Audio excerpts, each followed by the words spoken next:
Hi guys, how are you? This is awesome. First things first, I think that basically our income is directly proportionate to the value that we add as salespeople. Yes or no? Yes or no? So that being said, I think that your brokerage and your management team deserves 3 cheers for putting on an event like this to arm you with all the tools and all the skills that you're going to need to go out there and execute and be successful in your craft. So with that said, I think for RE/MAX community, I think we need 3 cheers right now, and it'll help us wake up. The coffee's one thing, but this is still pretty early for realtors, right? Let's do 3 cheers for RE/MAX community. Hip hip. Hip hip. Hip hip. Awesome.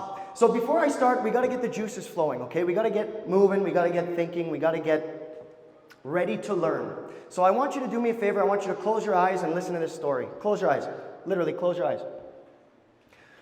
So you're at a campsite with your dog, and you just finished catching some fish. You hang the fish up. You're at your campsite, and you go for a walk with your dog. You walk 1 kilometer south, 1 kilometer east, 1 kilometer north. You arrive back at your campsite only to find out that there's a bear that's ransacked your camp, eaten all your fish, eaten all your food, totally destroyed your camp. My question to you is, what color was the bear? That's the question. If you have a guess, raise your hand. There is a right answer. This is not some philosophical thing. There is a right answer. I'm going to repeat it one more time. You can open your eyes if you want, or you can keep your eyes closed. You're at your campsite, you go for a walk with your dog. 1 kilometer south, 1 kilometer east, 1 kilometer north. You arrive back at your campsite to find that a bear has ransacked your camp. What color is the bear? Any thoughts? I heard black. I heard brown. This is a riddle. This is a thought-provoking question. There is a right answer, and those are both wrong answers. There's only so many other colored bears, is there not? White. Why white? Awesome, I heard someone say North Pole. So the only place on Earth where you can walk 1 kilometer south, 1 kilometer east, 1 kilometer north, and arrive where you started is the North Pole. What color bears are at the North Pole? White. There you go. Now we got our juices flowing. I often do this, okay, I do a lot of guesstimate questions, I do a lot of riddles, because our job, our industry, it's not so much giving the answer, it's not so much the answer we give, right? What's my house worth? 1.215. Our job is to show our work. Our job is to articulate our thought process. And by showing our work, just like you did on your grade 8 science test, when we show our work, it gives us more authority, more value, more gumption when we end up giving that advice. Okay, it builds our authority in the space. So without further ado, let's get right into it. This is me. Okay, my name's Tyler McClay. I'm a 3rd-generation realtor here in the GTA. I run a top-producing team out of downtown Toronto, Tyler McClay Realty Group. I've got 15 high-performing agents. Personally, I've sold over $1 billion worth of real estate in my 11-year career so far. Top 35 under 35, and Rex Coaching, it's our latest venture to ultimately give back. So I started a team because I like to coach, I like to train, I teach at university, I teach at the college level as well. And by growing a team, we just can't grow at scale. So opportunities like this for us to share our knowledge and our value and our worth with more people, that's what it's all about. Because we want to truly transform the industry and bring that authority back. When my parents were selling real estate back in the day, doctors, lawyers, accountants, realtors. And that value perception, the value that we add to a transaction, it's changing. Okay, basically our value add to transactions is changing. Your clients can find the sold price of their neighbor's house, yes or no? Yes or no? Yes, they can. Zillow, House Sigma, whatever. There's no lack of opportunity for your clients to discover and uncover the same value that we think is so special and exclusive to us. It's not.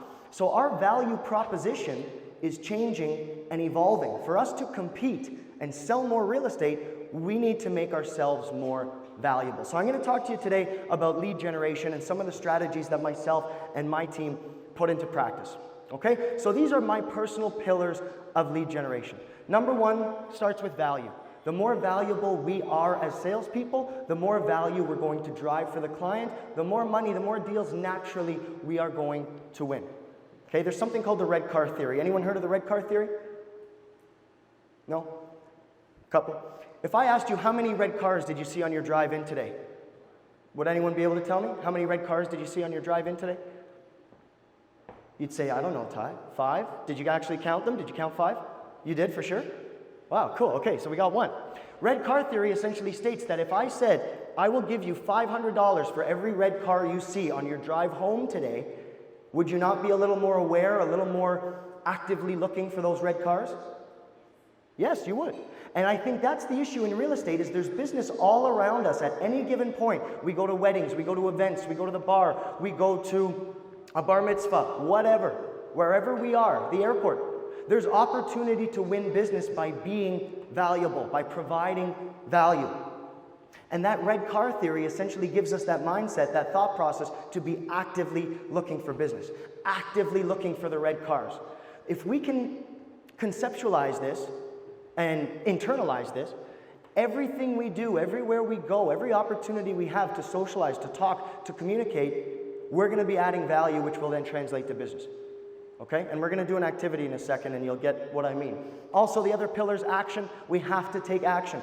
I have a quote written on my wall. The purpose of knowledge is action. You can be a 10 out of 10 expert in what you know in your craft, whether it's law, real estate, accounting, taxidermy, whatever you're into. You can be an absolute expert. But if you cannot effectively translate that knowledge and take action with that knowledge, it's completely useless. So pillar number 2 is action. Number 3, same thing, communication. We need to be able to effectively, calmly, and simply communicate our value. And there's another quote that I love by Albert Einstein. If you can't explain something simply, then you don't know it well enough. So when you guys do your role play, when you guys rehearse, when you guys are talking to each other with your accountability partners, with your brokers, and you seem to struggle to explain what an assignment is, like Prisha was just saying, if you're having trouble explaining what an assignment is and how it works, you don't know it well enough. If you can't articulate to me how a pre-construction sale works, you don't know it well enough. If you find yourself saying, and getting too technical and having a hard time, you don't know it well enough. We need to work on communication. Another pillar is the ask, knowing when to ask and how to ask for the business. I know agents that do wicked, killer presentations. They're unreal, 10 out of 10. But they don't get the business. Why? Because they don't ask. Would you be willing to work with me? Would you be willing to sign a 6-month listing? Would you be willing to allow me to represent you in your purchase? Would you allow me the opportunity to give you a price on your home? There has to be an ask in lead gen. There has to be. And last is simply the follow-up. The fortune's in the follow-up. Okay? Any rock star salesperson will tell you follow-up is probably, well, it is one of the main pillars of successful sales. Now, I don't like to use the word prospecting, okay? I say lead gen because prospecting, that's what they called the guys going for the gold in the mid-1800s, California. They were prospectors. And their job or their role was essentially to go out and hunt with no goal, with no end in sight, with no purpose. They were just prospecting. And it's easy for us as realtors to fall into that trap of prospecting and allow the prospecting to be redundant. Okay? And we pride ourselves, we give ourselves pats on the back because, oh, I prospected today. But how many meetings did you book? How many appointments did you set? Okay, so I much prefer lead generation because what it does is it speaks to the start, the embarkation of a journey. And that's exactly what we're doing. We're generating a lead. Once the lead is generated, we can then work to nurture and close and execute and sell the lead. But it all starts with a lead generation. That's what we're going to focus on today because time is limited. I love to talk about this stuff and I could talk for hours and hours, but you got a lot of wicked speakers today. So the pillars, this is just essentially when the pillars are in place, right? The value comes before. The value comes before you even step foot on someone's doorstep or pick up the phone. We have to become more valuable as realtors. And you being here today, being here on time, ready to learn, I see a ton of awards over there, so you guys must be doing something right, okay? But there's always the opportunity to learn more. There's new TRESA rules we need to learn. The Bank of Canada just held rates yesterday. We need to understand why and what that means for our clients. We need to always be addicted to study and learn. Okay, that happens first. The other activities are mostly during the lead gen process, and the execution of the follow-up is after. Okay, so it's important to understand when these pieces take effect. Now, in terms of value, a couple of you guys are sitting alone. I'd love just you guys that are sitting alone, maybe get together at one table. And what I want you to do right now is I want you to turn to your partner, and this is something that we do all the time, because this is, to my red car theory, this is something that we get all the time, and we're provided the opportunity to win business all day, every day, but we don't get it, we ignore it. So I want you to take 30 seconds each, okay, grab a partner at your table. If there's no one at your table, move. We're in the people business, right? We got to be sociable. And I want you to ask your partner, how's the market?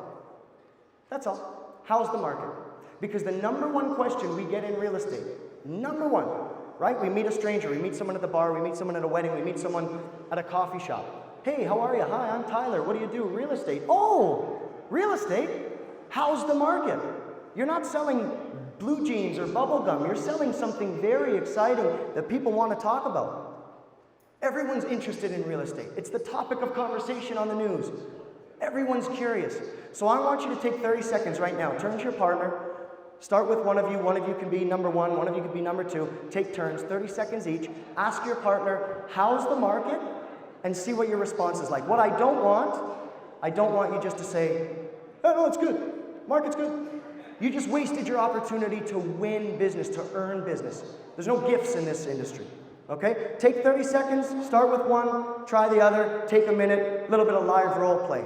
We're good. I'll get back to it. Thank you. So what I want you to do is I want you to assess your answer. And you can do it now, you can do it at lunch, when you guys have a little break. I want you to ask your colleagues, how's the market? Test their response. See what they say. Was it valuable? Did they show you that they know what they're talking about? Did they assert their authority? Are they educated on the market? Right? When I get asked, how's the market? I'm talking about transaction volume. I'm talking about inflation rates working their way down, how that's affecting the Bank of Canada's decision with interest rates, what that means for buyers, what that means for sellers. Okay? That's how we're working toward a goal. We're done the role play now, so you guys can shut up. Bring it back. Bring it back to me. This is the value. You want to hear another fun quote that I love? Knowledge isn't free. You have to pay attention. Get it? It's a good one. Anyway, I'm going to fly through value because essentially we have more power in our cell phones today than they had in the first space shuttle to the moon. There is no reason why we cannot educate ourselves on the market. And I go down rabbit holes. I'll read an article on interest rates. I'll see a keyword about inflation. I'll Google, what's inflation? What's inflation doing in Toronto today? What impacts inflation? Oh, the price of gasoline. Okay, what's happening with the price of gasoline today? WTI. And I'll work myself through a rabbit hole. Ty, where do you get your information? The same place everybody else gets their information. I just take the time to read it. 3 articles a day. If you guys can read 3 articles a day every single morning, you'll be more valuable realtors. Okay, that's pillar number 1, is value. We need to be valuable on our market, be valuable about ourselves, and have value about our clients. That's it. Us, market, clients. If you can have value, you can extract value from the market, and you can provide value to your clients, that's the first step to really successful lead gen. Easy peasy. Okay, we're talking at a high level today. We always have to give before we get. When I talk about value, we're going and we're doing market evaluations before the client asks. We're giving the client the information on the market before they ask. My social media is not fluffy, gimmicky, jokey stuff. I'm a real estate sales professional. I'm going to get paid when I transact real estate. I want to give value pertinent to my role and the role I play in a real estate transaction. Fair enough? Yes or no? Let's do it again a little louder. Yes or no? Right on. A little life. Let's go. Little life. Action. Action. Action with purpose and detail. We have to do it. The purpose of knowledge is action.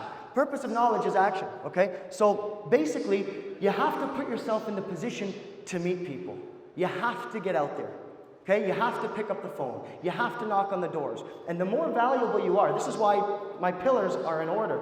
The more valuable we are, the more confident we're going to be. The more confident we are, the more comfortable we will be. If I don't know my market and I don't know real estate and I don't know what I'm talking about, I'm going to be more nervous to get out there and talk to people. Because what if they ask me a question I don't know? Oh my goodness. If I train myself, I'm well-researched, well-studied, the action becomes so much fun. Talk to 10 people a day. It's that simple. Action. We all know what to do. Door knocking, flyers, host a community open house, host an online seminar. I don't need to tell you how to do your lead gen. Just Google it, how to do lead gen for realtors. There's 100 ways you can do lead gen. Go hand out free coffees at the local Tim Hortons. Go do a lunch and learn at a car dealership. Okay? Get more creative. 3 best qualities of a rock star salesperson from my experience in interviewing thousands of sales professionals, top of their class. Number 1, creativity. The ones with the highest creativity score are going to sell more. Next to that is a high drive score, the ability to get out there and take action.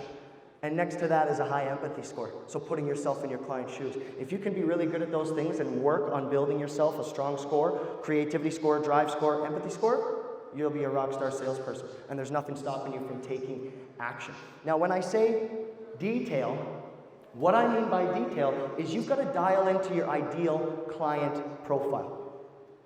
Do I want to work with first-time home buyers? I have to make sure my value speaks to first-time home buyers. Do I want to work with investors? I want to make sure I'm putting myself in a position to meet investors. And my message, my value, needs to translate to that specific audience. Yes? Yes. Do you think my downsizing clients, mid-70s, moving from a detached 4-bedroom home, they want to sell and move into a condo with a lake view. Do you think they care about what the allowable tenant increase is this year? Do you think that's relevant information to them right now? Not really. So why am I sending out the same mass email marketing to my entire client base? I have 19 different drip campaigns. 19. One's for my referral sources, one's for my investors, one's for my pre-con, one's for my landlords, one's for my tenants. The message is the same, but my intro is specific to my audience, who I'm speaking to. The more specific we can get, the more detail we can provide in our value, the more likely we are to convert. The example I use is Mike Tyson, right? He's fighting Jake Paul, I think, or Logan Paul at some point. But Mike Tyson's a pretty tough guy, yeah? Yeah? It's okay, communication's a two-way street. We're gonna get to that slide. Mike Tyson's a pretty tough guy. If he lined up 100 of us, if we all lined up, and he tapped us each on the shoulder, just a little tap, would that hurt? Would that have an impact?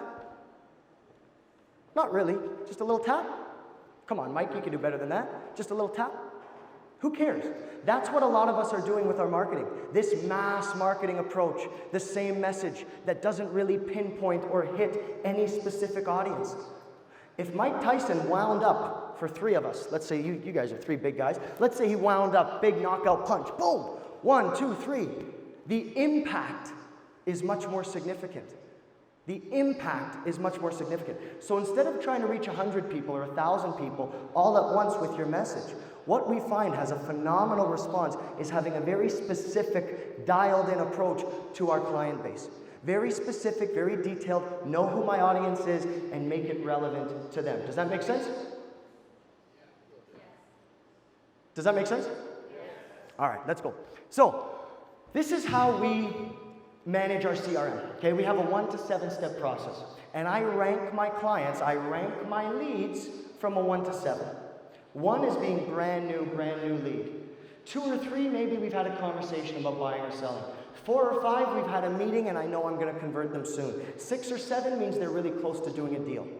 The reason I do this is because, how do you eat an elephant? Anyone know the answer to that? How do you eat an elephant? 1 bite at a time. 1 bite at a time. Everything seems daunting until we break it down. So by giving us this 1 to 7 step process, it gives us, the realtor, the ability to break down the buying process. This is the buying process. 7 numbers, pretty straightforward, yeah? This is what we do. Me, my team, my coaching clients. Every one of us in our CRM has our clients ranked from 1 to 7, so that we know where they are in their buying or their selling journey. And to get from a 1 to a 2, there's an ask. To get from a 2 to a 3, there's an ask. 4 to a 5, 6 to a 7, there's an ask. A lot of times we're too busy thinking of the final ask. Do you want to offer now? Can I put a sign on your lawn now? There's a lot of asks that come first. And this allows us to put it in perspective. Okay? We meet our client, we meet our lead. How do I get them to a 2? How do I get them to a 3? How do I get them to a 4? This allows us to conceptualize that journey of our client. Some move faster than others. Some move through this journey over the next 18 months to 24 months. And that's okay, because when they're ready to buy or sell, who are they going to call? When I'm keeping tabs, keeping in touch, adding value? Me. Not you guys that have knocked on the door 1 time, never visited them since. sent one flyer expecting to list 4 homes. If we can conceptualize that the lead generation is step 1, and the rest of what we do is step-by-step process, we're getting to the 7, we're going to be a lot more effective salespeople. Does that make sense? We're getting there. I'm sorry, we haven't covered the communication slide yet, so maybe you'll get a little more lively with me. Anyhow, now's your chance. Are you excited for the communication slide? Oh yeah, okay, good, cool. Step 1, lesson 1. Anyway, I'm going to fly through the rest, okay? But communication, basically, practice makes progress. Role play, talk to each other, practice the execution. You know why 99% of businesses fail, real estate or not? 99% of businesses fail not because it was a bad idea, not because they didn't have a good idea, or they were in a decent industry, but because they couldn't execute. And back to my point, you could be an engineer, you could be the smartest engineer in the world, 10 out of 10. But if you communicate at a 3 out of 10, you will be perceived as a 3 out of 10. Communication is the execution of all this value and all this hard work we've put into practice. The best way to become a better communicator? Practice communicating. So don't waste your time at lunch going on your phone, messing around with social media. Talk to each other. Hey, how's the market? Hey, what's going on out there? The lawyer that just spoke, Prisha, go talk to her. Hey, what can you tell me about the pre-con market? Interact, have conversations, learn. Okay, and practice that communication. It's also important to know that communication is a two-way street. I'm going to give you some crazy stats. Crazy stats. If you ask your clients 11 to 17 questions, 11 to 17 questions, you increase your chances of getting a deal done by 88%. 11 to 17 questions. Most of us ask 2, maybe 3, right? You guys are probably trying to think, what questions would I ask? Do you want to sell your house? What other questions are there, right? That's all I need to know. No. By asking more questions, what we do is we get our clients to talk. And our clients love to talk. So here's the ratio for you. Whenever you have a listing appointment, buyer appointment, you're meeting with a client, 80% of the time, your client should be talking. 80% of the time, your client should be talking. That means you only get 20%. Of that 20%, 10% of the time, we're asking questions. That means throughout the whole presentation, buying, selling, listing, whatever, we only get 10% of the time to actually sell ourselves. That's why we have to be effective communicators. That's why if you can't explain something simply, you don't know it well enough.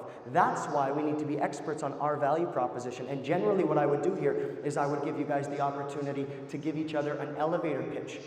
A little 30-second elevator pitch. So I'll let you do that on your own time at lunch. I would encourage you to grab 1, maybe 2 people and give them an elevator pitch on you. What's your unique value proposition? Not the fact that you take fancy photos, just like we all do. Not the fact that you put a for sale sign on the lawn, just like we all do. Not the fact that you're going to post it on MLS and post it to your social media followers, just like we all do. But what makes you special? You have to have a 30-second elevator pitch on you. Why do you care more than another realtor? What makes you different than anyone else at that table? What makes you different than anyone else in this room? What's your unique value proposition that no one can take away from you? Maybe it's your education, maybe it's your experience, maybe it's the heart you have and the genuine intent. I don't know, maybe you're the local expert because you grew up in that community that you're selling in. Whatever it is, you need your unique value proposition, you need to be able to communicate that ultra efficiently. Okay, so communication, know that it's a two-way street. There's a sender and a receiver. Understand that your client should be doing most of the talking in any meeting. Any meeting. And understand that by asking a lot more questions, we're going to be able to convert a lot more effectively. What kind of questions? Open-ended questions. How long have you lived in your home? What's your favorite part about your home? Why are you moving? When did you do these renovations? How often do you use your rec room in the basement? Do you find it valuable to have a walkout basement? Is there any negatives you find with living on the ravine? Open-ended questions. For clients to want to work with us, they have to know us, like us, and trust us. For them to get to know us, we want to have a conversation. For them to get to like us, we want to get them talking about themselves by asking open-ended questions. And to get them to trust us, we do a really darn good job when we execute and sell their home. Fair enough? Oh, do I have to do the communication slide again? Fair enough? There we go. All right. So this is where I talk about the ask. Okay, one of the other pillars. 2 minutes, or we're done? 1 minute. 1 minute. I'm going to fly. The ask. So I want you guys to really conceptualize that the ask happens throughout this journey, not just at the end. Not just at the end. When I'm doing my lead gen, I'm asking for the opportunity to keep in touch. When I get their email, I'm asking for the opportunity for a meeting. When I get the meeting, I'm asking for the opportunity to evaluate their home. When I evaluate their home, I'm asking for the opportunity to list their home, or asking when I can follow up, asking if there's other parties involved in the decision-making process. So we have to really understand that the ask, although it's probably the simplest part of the lead gen process, it's actually the toughest for us to do, because we're not comfortable doing it. You've got to get comfortable asking. It's the easiest to do, hardest to learn, hardest to execute, okay? But I can't really teach you much more than ask. But the main point is that we ask throughout the journey. Step 1, lead gen, do you mind if I get your contact information? That's an ask. I'm moving them from 1 to 2. Once they're at a 1 to 2, hey, now that I've got your email, would you like to tour some pre-construction sites with me next weekend? That's an ask. Now they're at a 3. You understand? Oh. Do you understand? Hey. Okay. Last thing I want to touch on, because it's very important, and then there's not much else. This is called the Eisenhower matrix. And when we talk about lead generation, this is my favorite matrix ever. The most important quadrant is the important but non-urgent tasks. Important but non-urgent tasks. Why? If someone says, come over, list my house right now, we're going to go, right? That's important, that's urgent. Yes or no? Yeah. Cleaning up my CRM. Is that urgent? No. Lead generation. Lead generation. Is that urgent?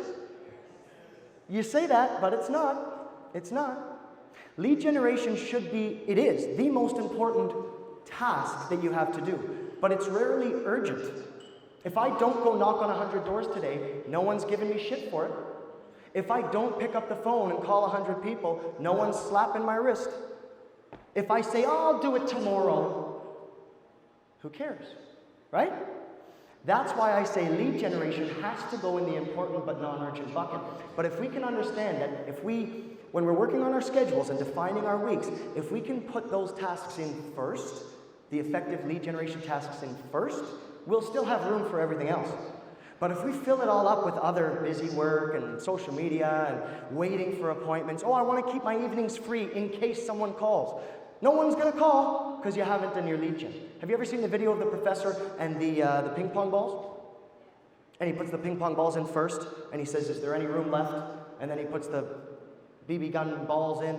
Is there any room left? And he puts the sand in, then the water, right? So what we put in first dictates our week and our output. We need to make sure that the ping pong ball, if you haven't seen that video, look it up. Ping pong ball jar professor. It's cool. But if the ping pong balls, if the first thing we don't put into our schedule is lead gen, we're going to ignore it because it's not urgent. Look this up. Eisenhower matrix. You take your to-do list, you put it into the Eisenhower matrix. It'll make you much more efficient with your lead gen and everything else. This is me. I want to leave you with one quick story. Can I have 30 seconds? Sorry, I know we got to keep on track, but one quick story, okay? And I think this is huge for lead gen. Anyone heard of the professor and the clay pots? Professor and the clay pots?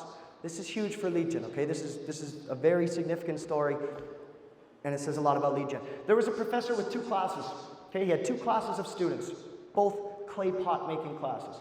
Class number 1, he said, I want you to take the whole semester and make the best pot you possibly can. You are going to be graded solely on the quality of your one pot. Take the whole semester, make it perfect. The other class, he said, I want you to make as many pots as you can. I am not grading you on the quality of your pots. I am not grading you on how nice they are, how nicely finished they are. I am only grading you on your quantity of pots. Make as many as you can. Semester comes to an end, he's got both classes, and he's reviewing the pots, he's grading the students. The students that made the most pots also had the most quality pots because they had done it over and over and over again. Sometimes in this business, we take too long trying to make everything perfect, our lead gen perfect, everything perfect. When you're committed to knowledge and value, you're getting better every day. Every day. So what's perfect today isn't going to be perfect for you tomorrow. But I'll tell you what is perfect is taking the action and getting out there. The more conversations you have, the better you'll get. The more clay pots you make, the more effective your execution will be. Fair enough? Hey, we learned something. I'm going to leave you with this. I think that's it. We're hosting a seminar on May 3rd, Rex Coaching. We're hosting a seminar on May 3rd. I think your brokers are going to send you guys an email. We're doing a full day at the Hockey Hall of Fame, morning till night. It's going to be a heck of a time. If you guys are interested, you'll probably get an email sent to you from your team. But with that, I wish you all the very best. Happy selling, and let's go get it. Congratulations on your success. Thank you for having me.